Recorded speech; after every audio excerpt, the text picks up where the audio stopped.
Uruguay comenzó este año 2026 con el semestre más violento desde el año 2018. Así lo marcan los datos oficiales del Ministerio del Interior difundidos ayer. Hubo un total de 195 homicidios entre enero y junio, 6,6% más que en el mismo periodo del año pasado. El informe incluye varios detalles a tener en cuenta.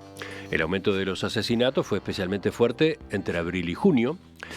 La violencia se concentró en Montevideo y Canelones, pero bajó en otros puntos que eran de preocupación, como Rivera o Durazno. Aumentó el uso de armas de fuego en enfrentamientos y hubo más homicidios de niños, niñas y adolescentes. Si miramos las denuncias de delitos en general, hubo una baja de 3,7% en la comparación con el mismo semestre del año pasado. Y por otra parte, cayeron los femicidios y los homicidios en cárceles. Bajaron los delitos contra la propiedad, excepto las estafas, en particular las que se desarrollan en el ámbito digital. ¿Cómo observa estos números el Ministerio del Interior? ¿Para qué utilizará esta información la policía? Vamos a conversar en los próximos minutos con el gerente del área de Estadística y Criminología Aplicada del Ministerio del Interior, Diego Sanjurjo. Doctor Sanjurjo, bienvenido. Gracias por acompañarnos. Buenos días. Muchas gracias y un saludo a la audiencia. Primero, una aclaración a propósito del cargo que yo mencioné recién. Usted dirige el área de Estadística y Criminología Aplicada del Ministerio del Interior, la encargada de hacer estos números. ¿Cómo es su función? Nosotros sí, efectivamente, hace ya un año más o menos, quizá un poco más, un poco menos, creamos esta área que de alguna forma tomó la responsabilidad principal que tenía el anterior Observatorio Nacional de Violencia y Criminalidad, que se encargaba básicamente de contabilizar hurtos, rapiñas, homicidios y a veces abigeato, ¿no? Bueno, por ahí va la pregunta, ¿no? Hasta el año pasado existía ese observatorio. El área de Estadística y Criminología Aplicada es una institucionalidad nueva. ¿Por qué es mejor? ¿Por qué es mejor tener esta área que lo que había antes?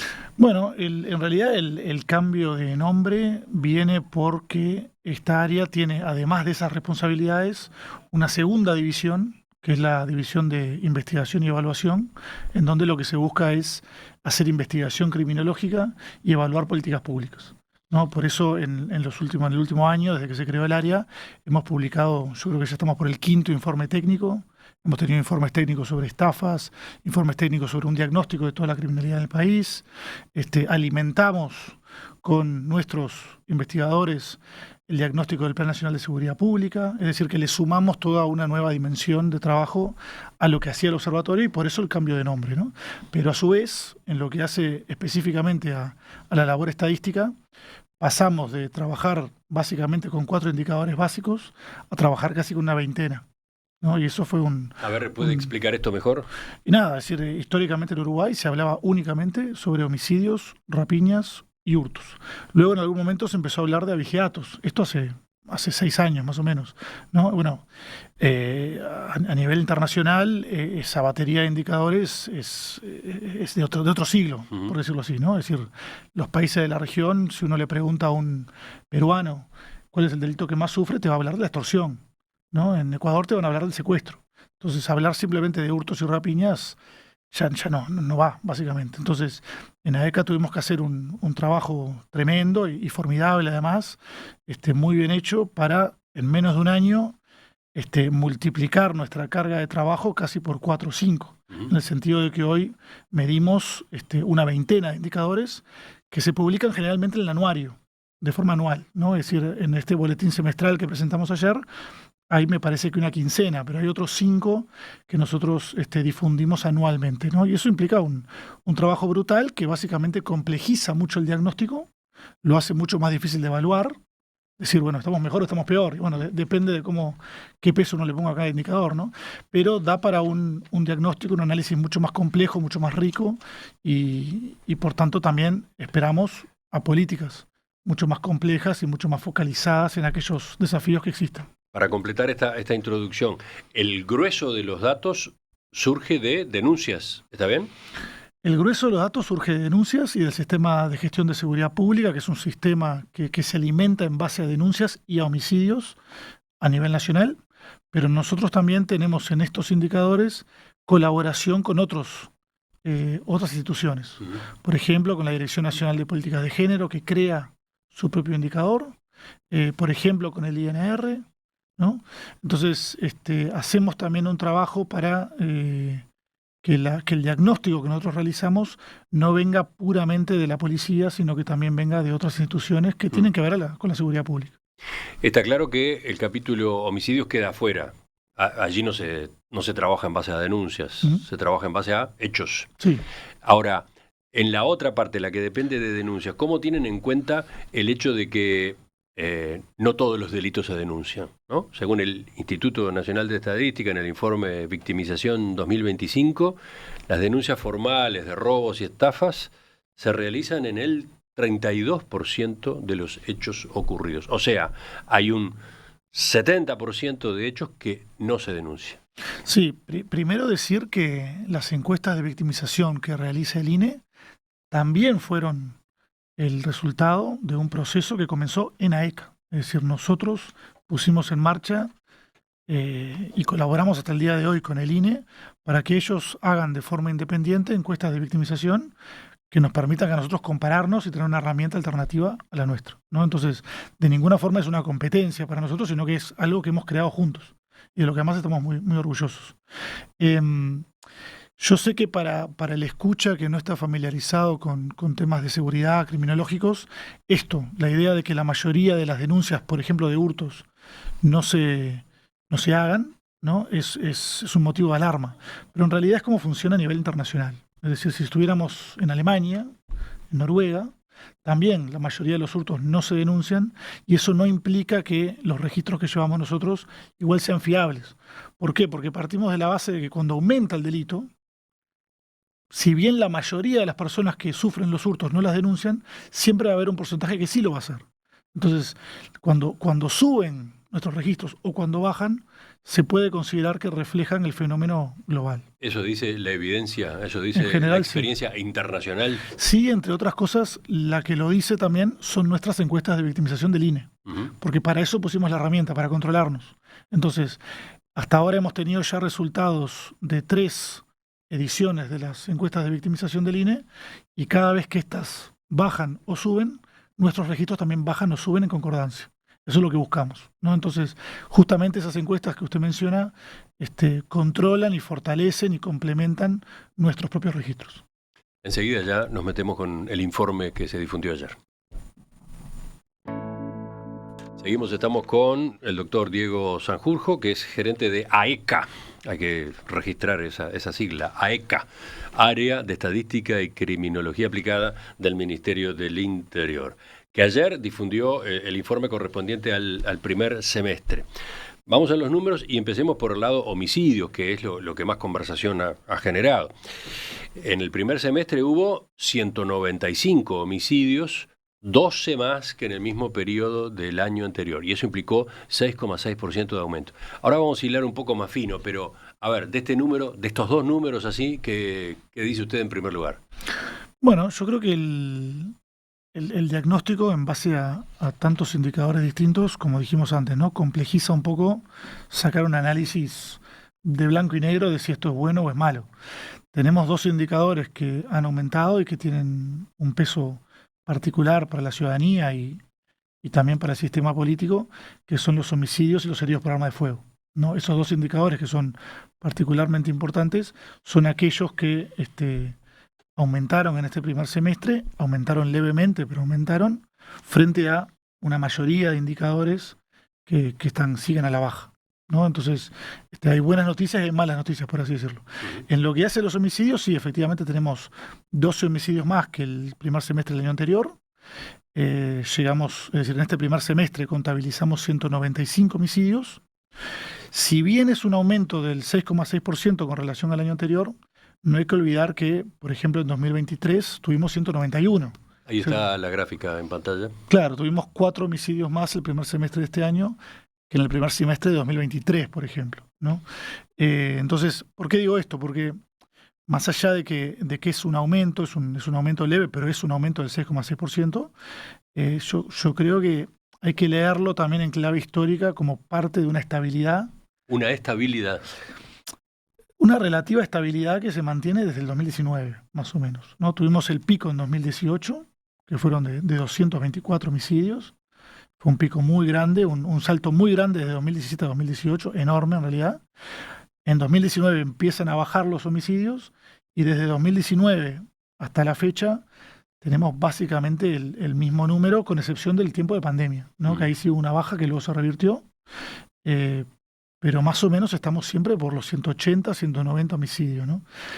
Bueno, es un número que efectivamente, como ya hemos hablado en otras oportunidades, para América Latina es bajo, es decir, tenemos más o menos una tasa que es la mitad de la tasa promedio de América Latina, pero es mucho más alta que la que tienen países europeos, por decir algo, ¿no? Ahora, esa evaluación puede llegar a ser engañosa. ¿Por qué lo digo? Por aquello de los promedios, ¿no? Me refiero al semestre, a este semestre, primer semestre. 6,6% es el incremento. Pero resulta que hasta marzo lo que hubo fue una caída.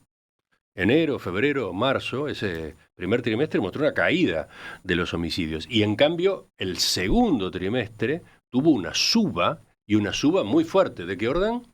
23%, una cosa por el estilo, ¿no? Sí, no tengo el porcentaje del segundo trimestre, no lo tengo acá, pero sí, es efectivamente como usted dice, es decir, el aumento está muy concentrado en 3 meses, que son abril, mayo y junio, y también en ciertos territorios específicos, ¿no? Bueno, pero entonces mi pregunta es, ¿no será que lo que hay que observar es el último trimestre? Como Sí, sin duda. que ahí está el problema, ahí está el desafío, porque quizás esa tendencia de estos últimos 3 meses continúe ahora, ¿no?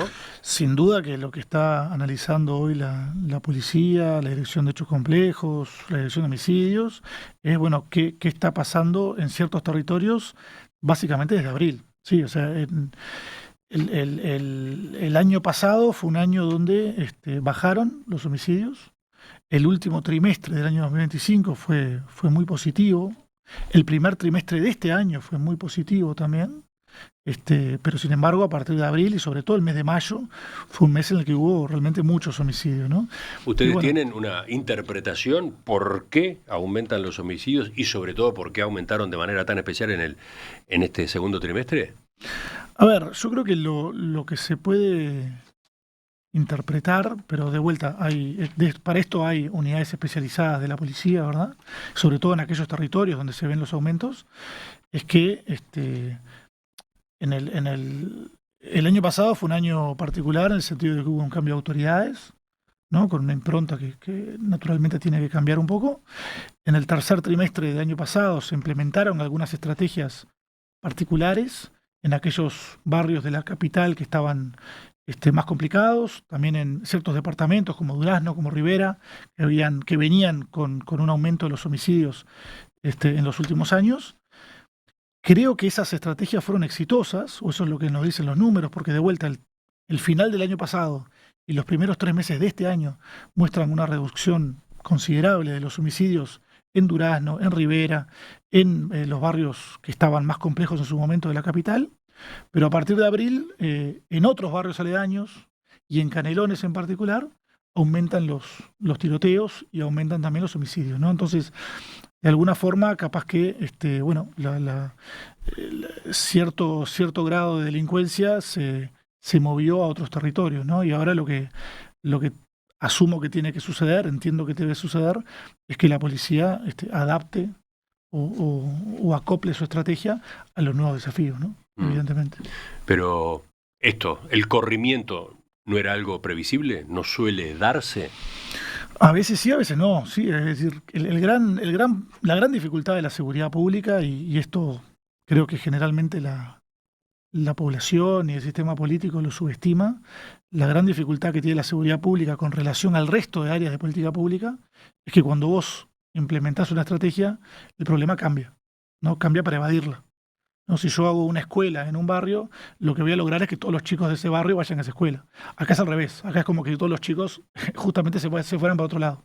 No, eso es lo que generalmente no siempre sucede, pero a veces sucede, ¿no?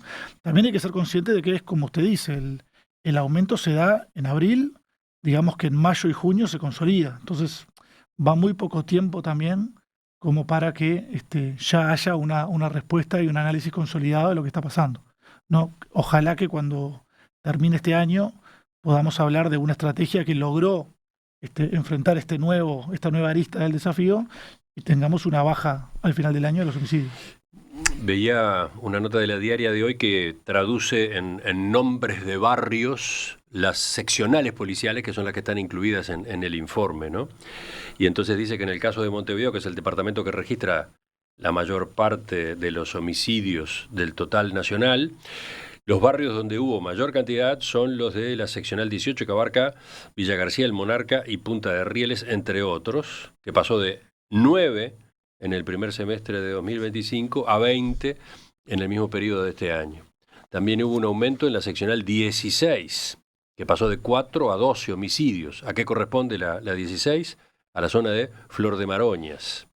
En cambio, hubo descensos destacados en la 17, que pasó de 26 a 14 y abarca Casaballe, El Borro, Marconi y Plácido Yauri, y en la 15, en la que hubo una baja de 6 a 2 y que incluye la zona de Malvin Norte y La Unión. Esos son los movimientos. Sí, efectivamente la seccional 17 es históricamente la seccional con más homicidios de Montevideo. Entiendo que se encaró de manera particular en el último año, ¿no? Y por eso una mejora considerable de 12 homicidios menos, o sea, tuvimos casi la mitad que en el primer semestre del año pasado, pero sin embargo, como usted dice, se ve o un corrimiento o un aumento simplemente en la seccional 18, por ejemplo, y en la 16, ¿no?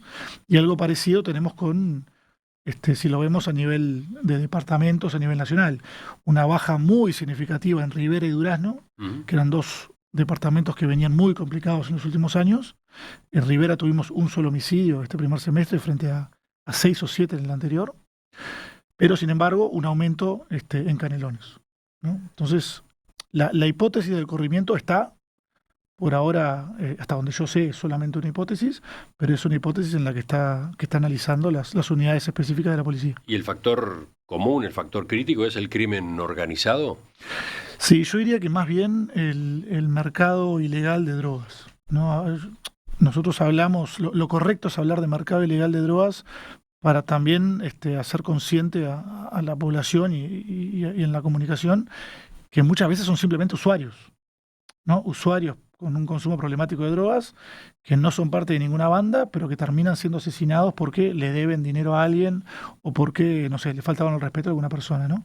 Pero generalmente en la mayoría de los homicidios, en Canelones, por ejemplo, el 70% más o menos de los homicidios, está de alguna forma u otra asociados al mercado ilegal de drogas, ¿no? Ya sea en forma de usuarios, en forma de personas que hacen compraventa de narcóticos o también de bandas criminales, ¿no? Otro punto que surge del informe y que ustedes señalan como de especial preocupación es el aumento del uso de armas de fuego en homicidios.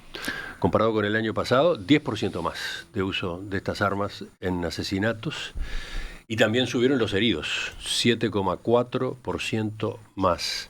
Sí, esto no es menor porque en realidad responde a una tendencia histórica. Es decir, en muchos países de América Latina, casi el 80%, el 90% de los homicidios se cometen con armas de fuego, frente a menos del 20% en Europa, por ejemplo, ¿no? Es decir, es una especificidad de América Latina, y Uruguay en las últimas décadas viene cada vez más aumentando su porcentaje de homicidios cometidos con armas de fuego. En este primer semestre vemos un salto importante en ese sentido, como usted dijo, y de lo que nos habla justamente es de una gran preocupación que tiene la Policía Nacional y que tiene también el Ministerio del Interior, que es, bueno, tenemos un arsenal civil muy importante en nuestro país, que durante muchas décadas no dio problemas, pero que ahora cuando uno lo combina con marginalidad, con grupos criminales, con violencia y delitos, está empezando a cobrar está empezando digamos, a hacer que una situación que es complicada se lo vuelva todavía más. ¿no? Es decir, es como tirar gasolina al fuego, por así decirlo, ¿no? Entonces, de ahí también la preocupación que tiene el Ministerio del Interior de cerrar algunos vacíos normativos que hoy existen con relación al comercio de armas de fuego y de municiones también, ¿no? Sí, sí, usted justamente estaba coordinando los trabajos en regulación de armas de fuego. Participó en el armado del proyecto que presentó el diputado Alejandro Zavala, Sí, con quien conversamos la semana pasada. También está en el equipo que elabora el decreto para alimentar la venta de municiones. sí. Entonces, se apunta a resolver este problema, este que veníamos hablando. ¿Usted entiende viable que dos normas, una ley, un decreto, cambien este panorama?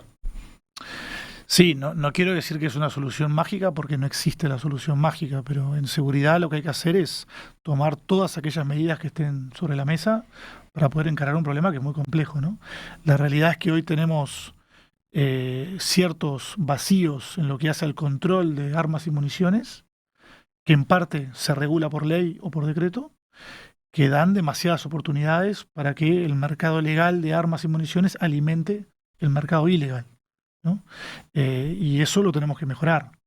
Entonces, no es que la norma por sí sola va a cambiar algo, sino que yo por norma, por ley, puedo obligar al Ministerio del Interior, al Ministerio de Defensa, a las armerías, a que se intercomuniquen entre sí por medios digitales, en tiempo real, permitiéndome a mí un control mucho más efectivo del que tengo hoy de las armas y municiones, ¿no? Por ejemplo. Sí, a ver. ¿Sí? A ver, no es mi intención en esta entrevista profundizar en este asunto que ya lo tratamos en la entrevista de la semana pasada y que además todavía tiene un buen recorrido pendiente, ¿no? Porque el proyecto de ley, por ejemplo, todavía no comenzó a estudiarse en comisión. Pero, ¿qué dice usted a propósito de la inquietud de quienes poseen armas de fuego de manera legal, o para su defensa o para fines deportivos? Entienden, o una parte de ellos entienden que se les va a complicar la vida sin que tengan nada que ver con todo esto. A ver.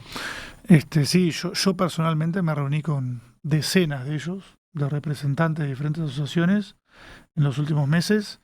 En todas las reuniones, una vez que explicábamos lo que queríamos hacer, lo que veíamos era acuerdo y consenso.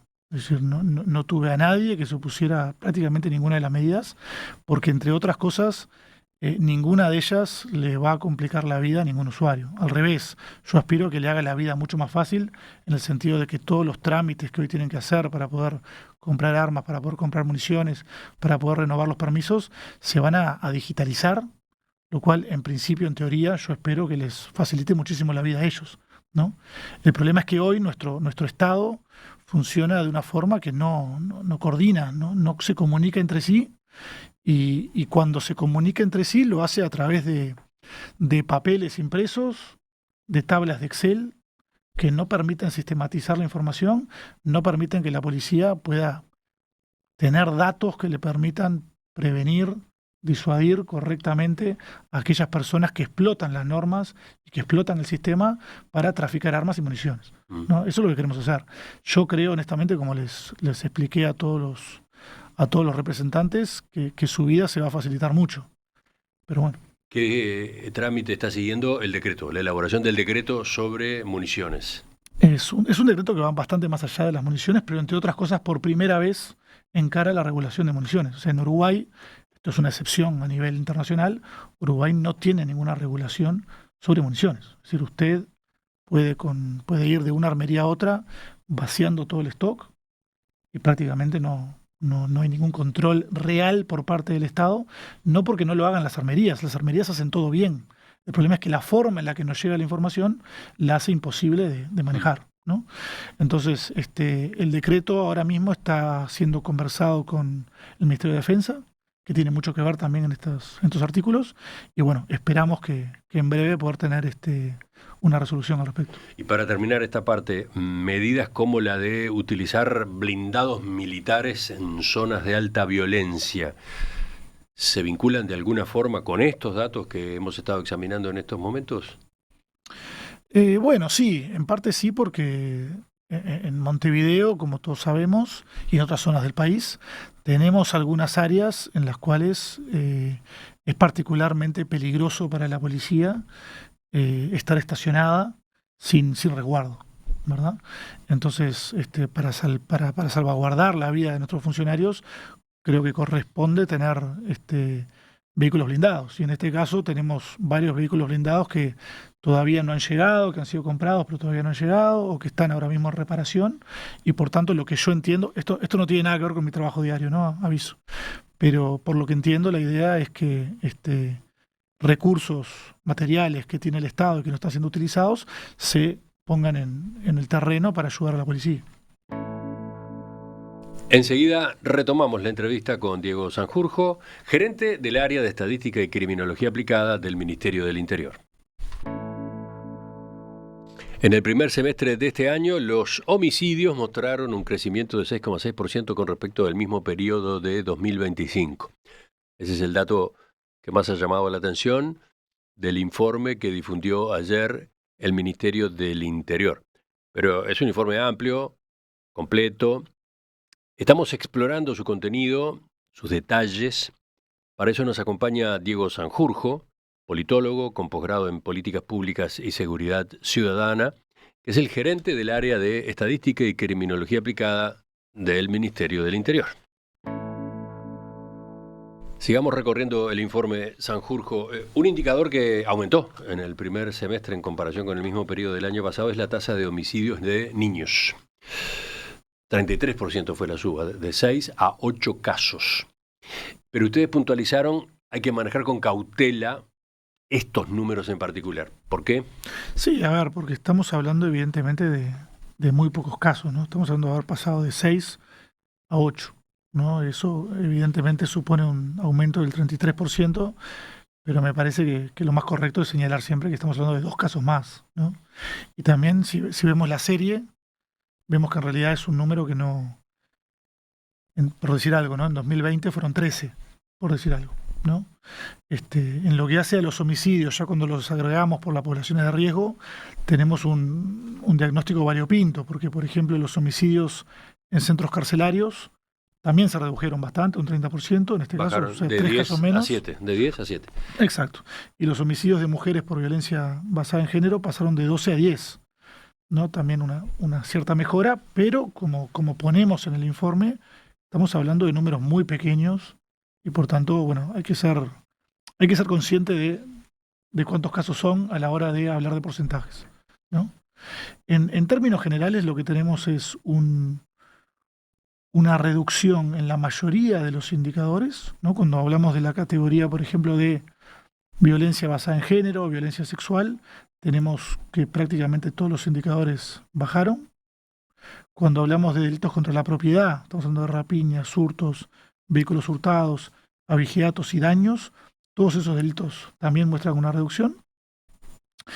El delito de abigeato es importante en el sentido de que es un indicador que ya venía bajando desde hace varios años, pero que en el año anterior tuvo una suba, que fue bastante preocupante en el Ministerio del Interior. Se tomaron medidas y por suerte en este primer semestre tuvo un descenso del 20% como consecuencia de esas medidas, ¿no? Abigeato, estamos hablando de robo de ganado. Sí, de robo y muerte de ganado, ¿no? Uh-huh. Y en cambio algo parecido, pero al revés, sucede con las estafas y fraudes informáticos. Ese era un indicador que en la última década aumentó casi un 2000%, un indicador que viene subiendo en Uruguay y en todo el mundo de manera bastante vertiginosa, que el año pasado tuvo un descenso muy marcado.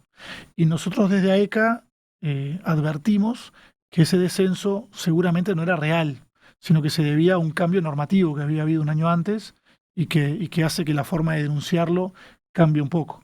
Y que lo esperable era que en los años siguientes aumente nuevamente, ¿no? Y bueno, esto es lo que estamos viendo acá ahora, como nuevamente ese indicador que sube en todo el mundo, porque tiene que ver con la tecnología, básicamente, bueno, vuelve a aumentar. Pero a ver, en este recuento, en este último recuento, está recorrida por distintos tipos de delitos. Aquellos que tienen caídas en la comparación interanual, ¿cómo explican ustedes que estén dándose de esa forma? ¿Dónde están las causas de esas mejoras? Bueno, yo creo que ¿O eso no lo investiga la unidad que usted encabeza? No es que no lo investigue, lo puede investigar, pero no creo que yo pueda tener una respuesta acertada para cada uno de estos indicadores, ¿no? ¿Sabe por qué le hago la pregunta? Porque es evidente que a partir de la difusión de un reporte como este, y lo vimos ya con reacciones de partidos políticos ayer, lo que surge es una evaluación de cómo está la gestión del Ministerio del Interior, ¿no? Entonces, acá le pregunto por delitos que mejoraron, que tienen números mejores. ¿Por qué? Yo creo que en general la policía uruguaya, como es natural, ¿no? O al menos como es esperable, creo yo, mejora cada vez más su funcionamiento, va aprendiendo de aquello que funciona e intenta mejorar aquello que no funciona. Y por tanto, lo esperable sería que los delitos, si no hay una causa particular que los haga subir, bajen generalmente, ¿no?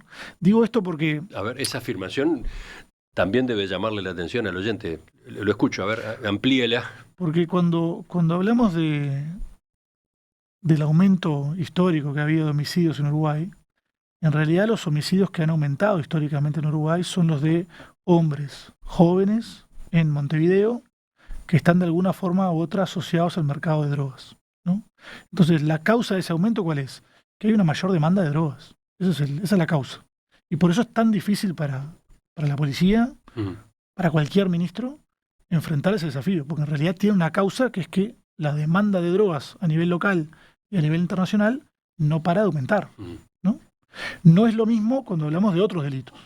Ahí no está esa causa detrás y por tanto la policía tiene mucho más margen de maniobra y mucho más impacto en lo que hace en su día a día. Pero a ver, me detengo en uno.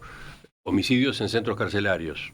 Allí hubo una, entre comillas, mejora, hubo una caída de los homicidios en cárceles. ¿Cómo se explica? Bueno, estamos hablando de dos casos, ¿no? Es decir, o tres casos. Sí. Creo que yo no le puedo decir cuál es la causa de esa diferencia, ¿no? Podría deberse que hay mejores controles o no, o que hay menos tensión dentro de las cárceles, ¿no? Evidentemente lo esperable sería que en los centros carcelarios no haya homicidios, ¿no? Pero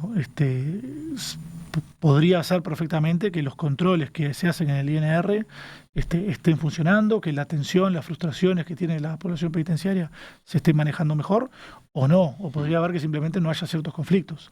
Yo más bien me refería al trabajo que hace la policía con relación a los vehículos hurtados, ¿verdad? A las rapiñas, a los hurtos. Ahí es donde la policía, creo yo, puede tener más impacto en su trabajo del día a día, ¿no?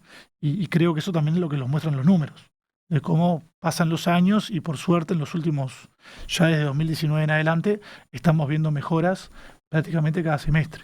Sin embargo, hay otros indicadores que se ven mucho más difíciles de bajar, ¿no? Y en el caso de los delitos vinculados a violencia basada en género y delitos sexuales, allí tuvimos una baja.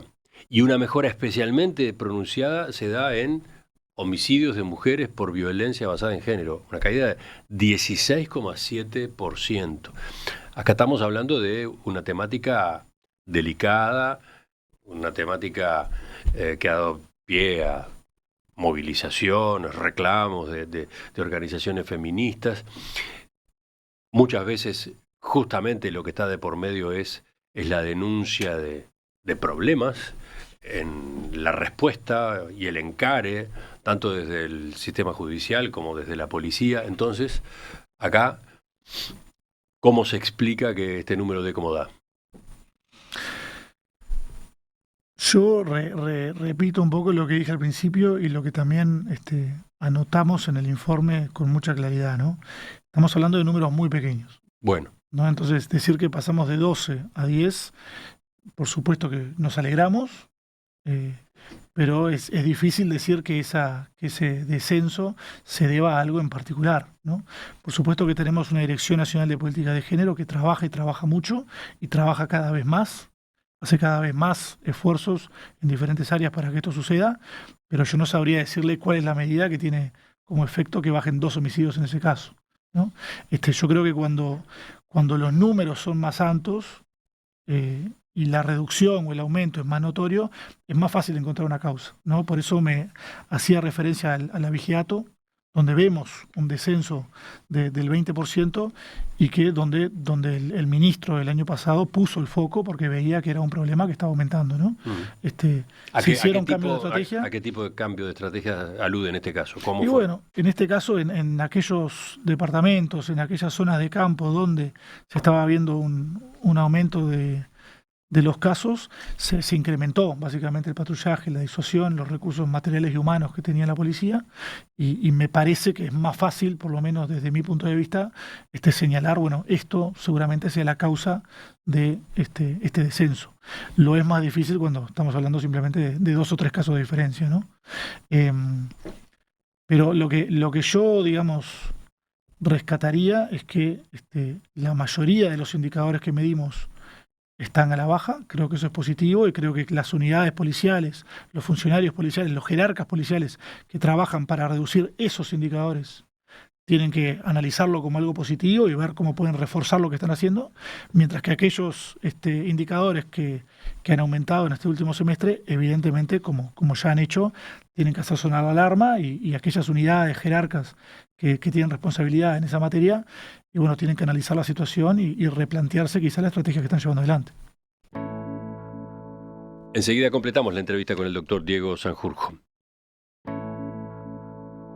Estamos con el doctor Diego Sanjurjo, estamos examinando el reporte que dio a conocer ayer el área de estadística y criminología aplicada del Ministerio del Interior, de la cual justamente él es el gerente. Yo quería, doctor Sanjurjo, ver ahora casi en el final algunas de las repercusiones. El senador Pedro Bordaberry dijo ayer: es raro el informe de la AECA, elige años contra los que compararse, y agregó: hay que llevar esta área de una vez al Instituto Nacional de Estadística y así evitar el sesgo político. Entonces, primero le pregunto, ¿se eligió de alguna forma especial el periodo de comparación, las fechas, algunas de las que hemos estado viendo en pantalla hoy, más temprano? Sí, yo creo que ahí hay una omisión, porque a lo que me parece que hace referencia el senador es a las diapositivas que presentamos ayer, que son las mismas que usted puso en pantalla. Son las diapositivas que mostramos en la conferencia, porque la serie es muy larga y evidentemente no entran todas en una misma diapositiva. Pero sin embargo, en la web del Ministerio del Interior está colgado el informe completo, y en su anexo tiene toda la serie, ¿no? Y a su vez también en la web AECA pone a disposición trimestralmente todos los datos en formato de datos abiertos, de tal manera que cualquier periodista, cualquier ciudadano puede hacer sus propias combinaciones y su propia lectura, ¿no? Entonces, sí, o sea, es real, en la diapositiva no entra toda la serie, y por tanto tuvimos que escoger números y pusimos 2015, 2020, 2024, 25, 26. ¿Y por qué? ¿Por qué eligieron esos años? Porque detrás de esa elección está la inquietud del senador Bordaberry. ¿Qué había? Me parece que, honestamente, porque yo lo pensé, no puedo escoger toda la serie, tengo que escoger algunos números. ¿Cuáles son los más representativos para saldar las dudas de la población? Pusimos 2024 porque era el último año completo del gobierno anterior, 2025, que era el año anterior al que tenemos que compararnos, y 2026, que es el actual. Ya está. O sea, y después sí, estaba 2018 como pico en materia de homicidios. o sea, estaban todos los números, está toda la serie. De acuerdo. Lo que pasa es que no hay que leer las diapositivas, hay que leer el informe. Uh-huh. El informe, aclaro, tiene 74 páginas, 75 páginas.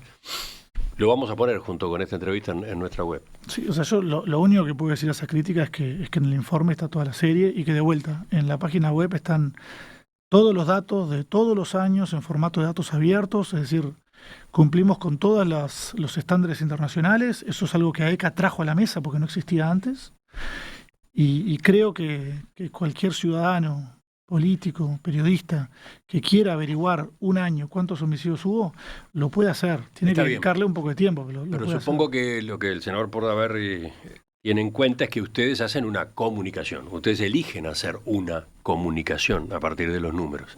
Claro, pero en esa comunicación puede haber un sesgo. Si usted me dice, bueno, ponga el año 2022, tengo que sacar el año 2025. Entonces, o sea, un año tengo que sacar porque no me entran en la diapositiva, ¿no? Yo lo que puedo decir, me podrá creer los escuchas o no. Mi intención y la de mi equipo es despolitizar de todas las formas posibles la comunicación de las estadísticas criminales, de todas las formas posibles. Por eso es que las doy yo, de hecho. Es decir, yo le pedí al ministro, cuando asumí este cargo, le pedí que yo o alguien de mi equipo, nosotros íbamos a dar los números, porque lo peor que hacía el Ministerio del Interior históricamente era dejar que los ministros fueran los que comunicaran, y lo hacían siempre de la manera que les convenía a ellos, dando solamente aquellos indicadores que le convenían, haciéndolo en aquellos momentos que le convenía, o simplemente no comunicando nada.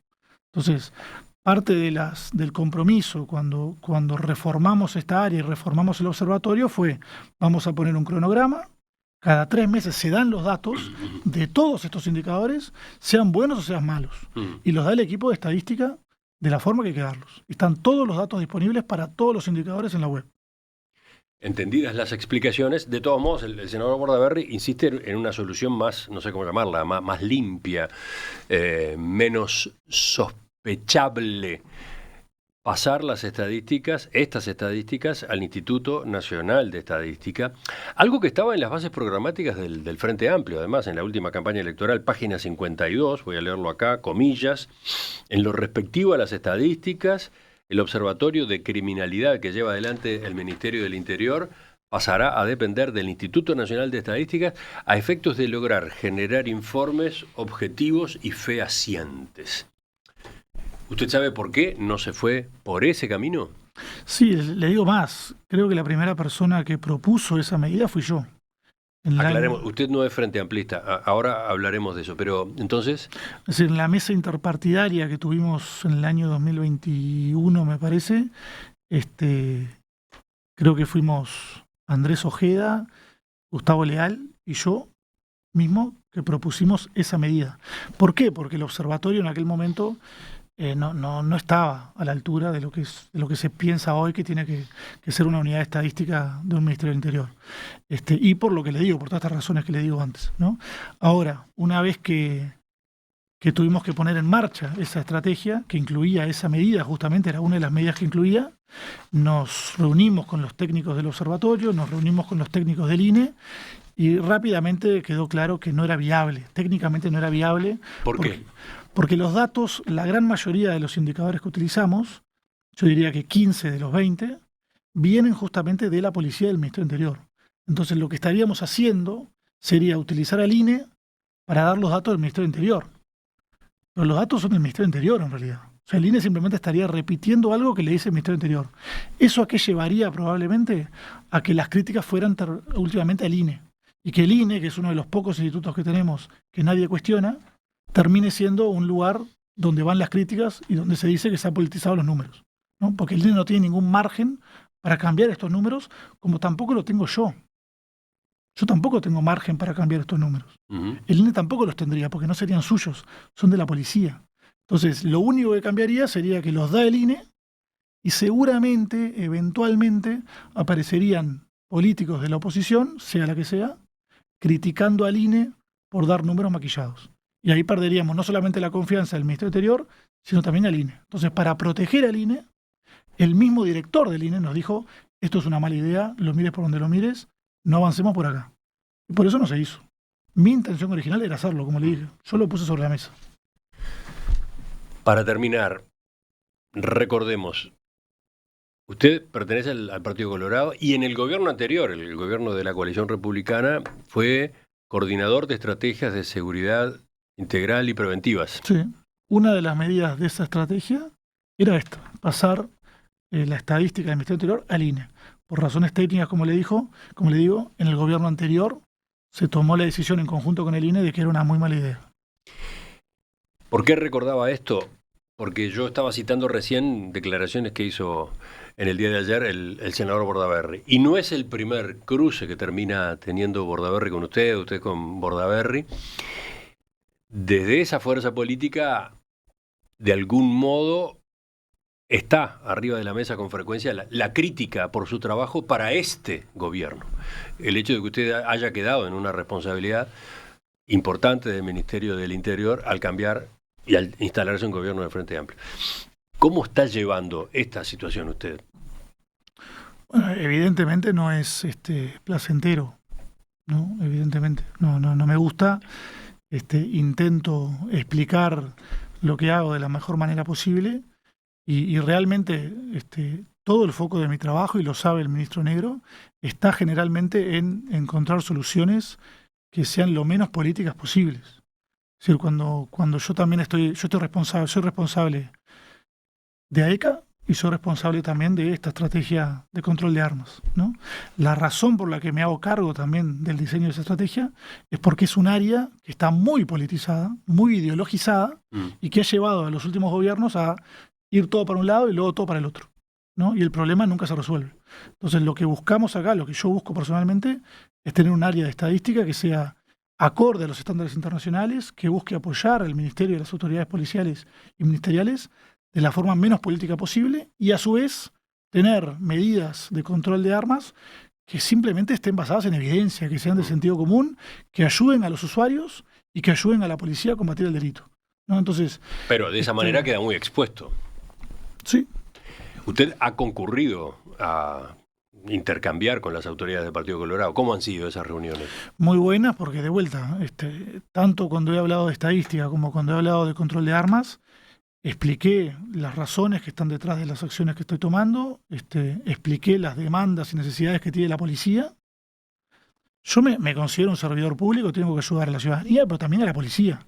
Para eso estamos. Entonces, si la policía nos dice, che, las armas 9 milímetros que vienen del mercado legal son un problema enorme, por favor, hagan algo para prevenir esto, tenemos que hacerlo, ¿no? Entonces, cuando yo le explico esto a los miembros del CEN, del Partido Colorado, lo que yo me he encontrado siempre es una buena disposición, entendimiento, pero es verdad que el senador Bordaberry no está en el CEN, ¿verdad? Entonces, no he tenido la oportunidad de hablar con él al respecto.